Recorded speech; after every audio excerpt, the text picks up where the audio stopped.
ഡോക്ടറെ, കഴിഞ്ഞ 3 മാസമായിട്ട് ഞാൻ പഞ്ചസാര തൊട്ടിട്ടില്ല. മധുരമെന്ന് കേൾക്കുന്നത് പോലും എനിക്ക് പേടിയാ. ഈ പ്രാവശ്യം എന്റെ ഷുഗർ ടെസ്റ്റ് കണ്ടാൽ നിങ്ങൾ ഞെട്ടും.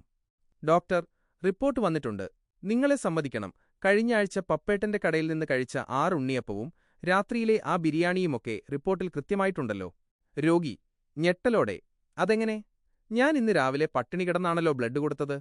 അതാണ് HbA1c ഗ്ലൈക്കേറ്റഡ് ഹീമോഗ്ലോബിൻ. നിങ്ങൾ ഇന്ന് രാവിലെ എന്ത് കഴിച്ചുവെന്നല്ല ഈ ടെസ്റ്റ് നോക്കുന്നത്. കഴിഞ്ഞ 90 ദിവസത്തെ 3 മാസം നിങ്ങളുടെ ശരാശരി ബ്ലഡ് ഷുഗർ ലെവലാണ് ഇത് കാണിക്കുന്നത്. നമ്മുടെ രക്തത്തിലെ ഹീമോഗ്ലോബിനിൽ എത്രത്തോളം പഞ്ചസാര ഒട്ടിപ്പിടിച്ചിട്ടുണ്ട് എന്ന് നോക്കിയാൽ നിങ്ങളുടെ പഴയ കള്ളത്തരങ്ങളൊക്കെ പൊളിയും. ഡോക്ടർ, അതുകൊണ്ട് മോനെ, ടെസ്റ്റിന്റെ തലേദിവസം പട്ടിണി കിടന്നിട്ട് കാര്യമില്ല. 3 മാസത്തെ കണക്ക് ഈ റിപ്പോർട്ടിലുണ്ട്. രോഗി, അപ്പൊ ഈ പച്ചക്കറി ജ്യൂസ്? ഡോക്ടർ, അത് കുടിച്ചോ, പക്ഷെ കുറഞ്ഞത് ഒരു 3 മാസമെങ്കിലും ഇതേപോലെ തുടരേണ്ടിവരും.